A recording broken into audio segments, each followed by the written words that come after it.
मुतज़िला 20, ख़वारिज 7, मुर्जिया 5, जबरिया 4, मुशब्बहा 11 और जाज़ियत 3। आपने इसको याद करना, जो अहले तशय्युअ है इनके अक़ाइद मालूम।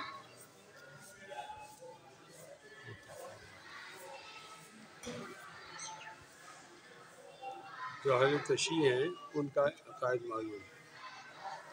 एक तो ये फ़ज़ीलत अली के कायल जो सहाबा की इजमा के हैं, और दूसरा ये कि ये कहते हैं जो इमामत है या खिलाफत है, ये इसकी बुनियाद क़ुर्बत रिश्तेदारी, इसलिए वो नबी अलैहिस्सलातु वस्सलाम के बाद जनाब अली के हक़ में थे। अब क्या हक़ में थे वो आज भी नमाज में आज़ान में कहते हैं, अशहदु अन्ना अलिय्यन वलियुल्लाह व वसीय्यु रसूलुल्लाह व खलीफतुहु बिला फ़स्ल। अब फसल गुजरा है जनाब नबी अलैहिस्सलाम और जनाब अली के रज़ी अल्लाह अन्हु के दरमियान 24 साल, उनको नजर नहीं आया। 2 साल जनाब अबू बकर के और 10 साल जनाब उमर के 12 हो गए, और 12 साल जनाब उस्मान के 24 हो गए। तो उसके बाद जनाब अली आए, और कितना बड़ा झूठ है, और उसको फिर वो आज़ान में कहते हैं। और क्या किया जाए, ये तो हमारा मौजू नहीं है। अगर ये हमारा मौजू होता, मैं इनके खिलाफ मुनाजर होता तो बहुत बड़ा है। तो लोग लगे काम करते हैं, हम इसमें झगड़े के कायल नहीं हैं, हम इसमें दलील से बात करने के कायल। वजादिलहुम बिल्लती ही अहसन, वो झगड़ा करो जो अच्छा है इन दलील से, दलील की बुनियाद पर आप क़ुव्वत हासिल करो। लियहलिक मन हलका अन बय्यिना व यहया मन हय्या अन बय्यिना। कोई अगर हलाक होता है यानी उसकी आवाज़, उसका मौक़िफ़ ख़त्म होता है तो दलील की बुनियाद पर है, और किसी का मौक़िफ़ अगर बाकी रहता है तो वो भी दलील की बुनियाद पर हो, दलील के बगैर ना हो। तो दलाइल से ही जंग जीती जा सकती है। तो एक ये कहते हैं कि क़ुर्बत की बुनियाद उनका अक़ीदा एक ही है। हालांकि जवाब भी अक़ीदा बनाएंगे तो इन पर ज़द आएगा, उसका जवाब नहीं दे सकते। मिसाल के तौर पर अगर ये कहा जाए कि क़ुर्बत की बुनियाद पर खिलाफत को देना चाहिए था, तो अबू बकर से जनाब अली करीब थे। अगर हमारा कहना यह है कि अली करीब थे या फ़ातिमा करीब थे, अगर क़ुर्बत ही होता, अगर क़ुर्बत ही मायार होता तो जनाब फ़ातिमा को खलीफा होना चाहिए, जनाब फ़ातिमा को खलीफा होना चाहिए, वो जनाब हसन को होना चाहिए। तो फिर वो कहते हैं कि नहीं जी वो तो औरत है। तो फिर हम कहते हैं चलो क़ुर्बत और रिश्ते ही बुनियाद है। तो अब्बास भी तो जिंदा थे, वो चचा हैं, तो चाचा ज़्यादा करीब होते हैं चाचा के बेटा, चाचा जिंदा, फिर जनाब अब्बास को खलीफा होना। अगर वो नाराज़ ना हो तो फिर वो ये कहते नहीं जी वो भी थे ना, दामाद भी थे।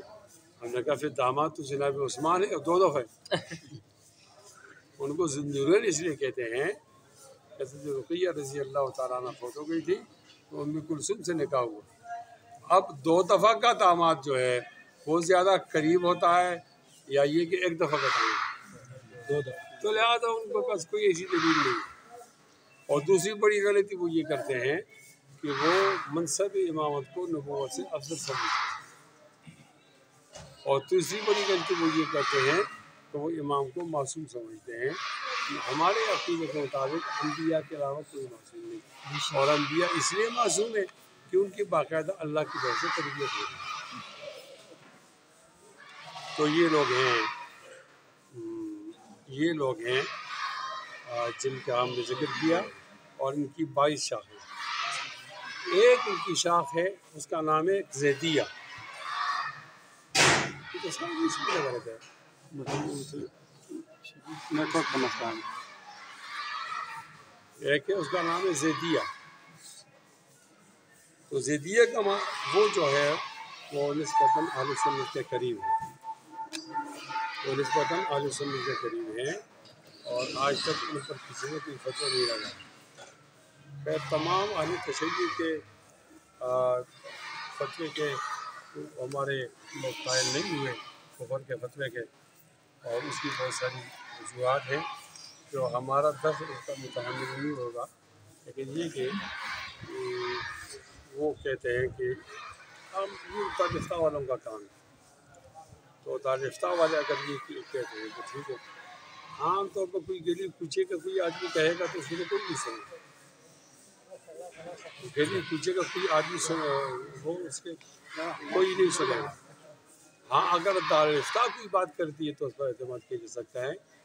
दुनिया में दारिफ्ता जिसको बहुत ज़्यादा माना जाता है वो है जामे अज़हर और मदीना जामे इस्लामिया मदीना की, दारुल देवबंद, और हमारे कराची में दारुल कराची का फतवा ज़्यादा और बाकी भी तमाम अहले इल्म हैं, अहले फतवा हैं।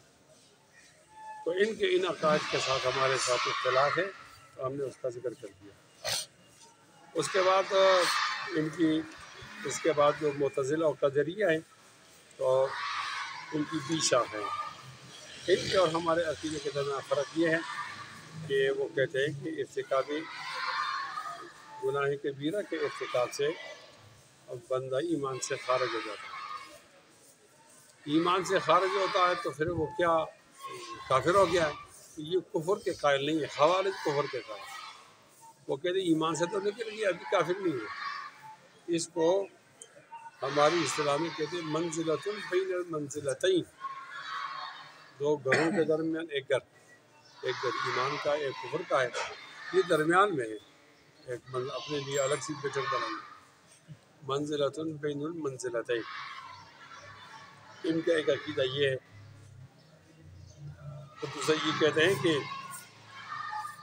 ये मुखल्लद फिन्नार, हम ईमान वाले के लिए मुखल्लद फिन्नार की बात नहीं करते, अपनी सज़ा पाकर वापस आएगा जन्नत जी, उसका असल ठिकाना दोज़ख नहीं, असल ठिकाना जन्नत। एक अकीदा उनका ये है कि अल्लाह ताला की रूयत यहाँ भी मुमकिन नहीं है और आखिरत में मुमकिन नहीं है, और हमारा अकीदा है कि यहाँ तो मुमकिन नहीं है, आखिरत में मुमकिन है, और हदीस इस पर दाल है। एक अकीदा उनका हमसे जुदा ये है कि बंदा अपने अफ़ाल का खुद खालिक, बंदा अपने अफ़ाल का खुद खालिक है, तो क्या फिर मौत को भी पैदा कर सकता है? तो इसने अपने आप को भी पैदा किया। बंदा अपने अफ़ाल का खुद खालिक नहीं है, ये मुख्तार है, इसको इख्तियार है, लेकिन ये खालिक नहीं है। और एक अकीदा ये है कि वो कहते हैं कुरान कलामुल्लाह मखलूक, और हम कहते हैं कुरान कलामुल्लाह गैर मखलूक। ये अल्लाह ताला का वो कलाम, ये खलक की बात आएगी कुरान मखलूक गैर मखलूक के आगे। इजमाली बता रहा हूँ, एक कलामी लफ्ज़ी और एक कलामी नफ्सी। ये जो हमारे पास मसहफ़ के अंदर जो लिखा हुआ है ये कुरान जो है ये कुरान लफ्ज़ी है, और जो अल्लाह ताला के यहाँ है वो कलाम नफ्सी। उस कलामुल्लाह नफ्सी को गैर मखलूक कहना, यानी उसको मखलूक कहना, ये भी अजीब बात है। और इसके बारे में तो है ये मखलूक है कि हम खुद अपने हाथ से लिख करें, कलाम नफ्सी की बात है। तो अहले एतज़ाल कहते हैं कुरान कलामुल्लाह मखलूक है, ये इनका अक़ीदा। और आगे तकसीम जो होती है तो ये 20 शाखें की बन जाती है। खवारिज में और मुतज़िला में थोड़ा फ़र्क है। खवारिज की 7 शाखें, वो कहते हैं कि मुर्तकिब गुनाह कबीरा काफिर। क्यों कहते हैं? आगे जब ईमान की बात आएगी तो आपको समझ आएगी। वो कहते हैं ईमान 3 चीज़ों का नाम, तस्दीक़ क़ल्बी, इक़रार लिसानी और आमाल आज़ाद। तो अब आपने नमाज नहीं पढ़ी तो आपने अमली जवारी नहीं किया, अमली जवारी नहीं किया तो काफिर हो गए। जब काफिर हो गए तो अब दरमियान में मुतज़िले की तरफ मंजिलतुन बैन मंजिलतैन नहीं है, सीधे आपको अगले स्टॉप पे जाना होगा। ये मुखल्लद फिन्नार समझ। वो तो यहाँ तक कहते हैं कि अली भी काफिर थे अलैहिस्सलाम और उस्मान भी काफिर थे और अक्सर साहब को वो काफिर थे। इस तरह जो मुर्जिया उनके 5 शाखें हैं और उनका अकीदा ये है कि बंदा मजबूरी महज है, बंदा मजबूरी महज है कि किसी चीज़ में भी इसको इख्तियार नहीं। हम कहते हैं इसको जनाब अली रज़ी अल्लाह अन्हु कौल हम उसको नकल करते हैं कि जब आदमी के 2 पाँव हैं तो गोया कि तकदीर का माना एक पाँव से बंधा हुआ है और दूसरा पाँव उसका बिल्कुल आज़ाद, उसका इख्तियार है। ये इसका इख्तियार नहीं मानते, कहते हैं मजबूरी महज। और दूसरी बहुत अजीब बात करते हैं कि अगर आप ईमान लाए अब जितने भी गुनाह करो तो आपको नुकसान नहीं। वो 1-2 बातें करते हैं। ईमान के साथ मासियत मुज़िर नहीं है, बोलो जिस तरह कुफ्र के साथ ताअत मुफीद नहीं है। उनकी क्या दलील है? उनकी ये दलील के देखो एक आदमी काफिर होता है, अब ये कुफ्र किया, अब वो जाकर कुआं खोदता है, सदका जारिया करता है, मस्जिद बनाना है, उसका फ़ायदा इसलिए नहीं है कि वो काफिर है। कहते हैं जिस तरह कुफ्र के साथ इताअत और ताअत मुफीद नहीं है, इस तरह ईमान के साथ मासियत मुज़िर नहीं है। अब आप ईमान लाए हो तो आपने गुनाह किया, गुनाह उड़ गया, ईमान हो गया। इस गुनाह ने आपके ईमान को बिल्कुल मुतासिर नहीं किया।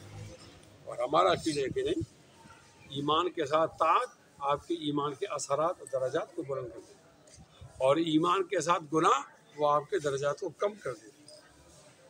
तो ये इनका अकीदा है। कहते हैं बंदा मजबूरी महज है, ईमान के साथ कोई चीज़ जो है मासियत वो नुकसान नहीं देती। और 5वां फ़िरका है वो जबरिया है और आगे जाकर वो उनकी तफसील हो जाती है 5 में शाखें। कितनी शाखें? 5। इनका ये अकीदा है कि बंदा अपने अफ़ाल में मजबूर है और अल्लाह का कलाम कुरान मखलूक है और रूयत बारी आखिरत में भी नहीं होगी, जिस तरह पहले मुतज़िला का अकीदा था। इस तरह कुल कितने हो गए? 20 और 22 42 और 42 के साथ साथ 7 49 और 5 54 और 4 58 और 58 और मुशब्बहा जो अल्लाह ताला के लिए अल्लाह ताला को मखलूक की तरह मानते, अल्लाह ताला को मखलूक की तरह तो तशबीह देते हैं अल्लाह ताला का हाथ है। और जो जहाँ जहाँ कुरान मजीद में हाथ आए ये उनकी दलाइल है। आप उस दलील की बुनियाद पर वो कह रहे हैं कि जब अल्लाह ताला का हाथ का जिक्र आ गया तो हाथ है ना, हम उसकी तारीफ भी करते हैं कमा ये लोग निशान, या हम यह हाथ से कुदरत का माना लेते हैं। क्या कहा? मुशब्बहा कि बारी ताला मखलूक के मुशाबिह है और बारी ताला के लिए जहत भी साबित है। हेलो, बारी ताला के लिए जहत भी साबित है और बारी ताला के लिए जिस्म भी साबित है। इनके आगे 11 किस्म के फिर आगे शाखें। और जाजिया का 7वां जो हमने कहा फ़िरका है उसके 3 हैं कि कल के अफ़ाल में ये अहले सुन्नत के साथ है और नफ़ी सिफ़ात में ये मुतज़िला के साथ, नफ़ी सिफ़ात में ये मुतज़िला के साथ। और जो 8वां फ़िरका नाजिया है और नाजिया वो है जिसको अहले सुन्नत वल जमात कहते हैं और नाजिया वो है जिसको जमात अहले हक़ कहते हैं। और वो कौन है? वो हम और आप हैं। नबी रसूल फरमाए मा अना अलैकुम व अस्हाबी, मा अना अलैहि व अस्हाबी, इस पर मैं हूँ और मेरे सहाबा हैं। ये तो इस हदीस की तफसीर थी कि नबी रसूल फरमाया कि अनकरीब मेरी जो उम्मत है वो तकसीम होगी 73 फ़िरक़ों में।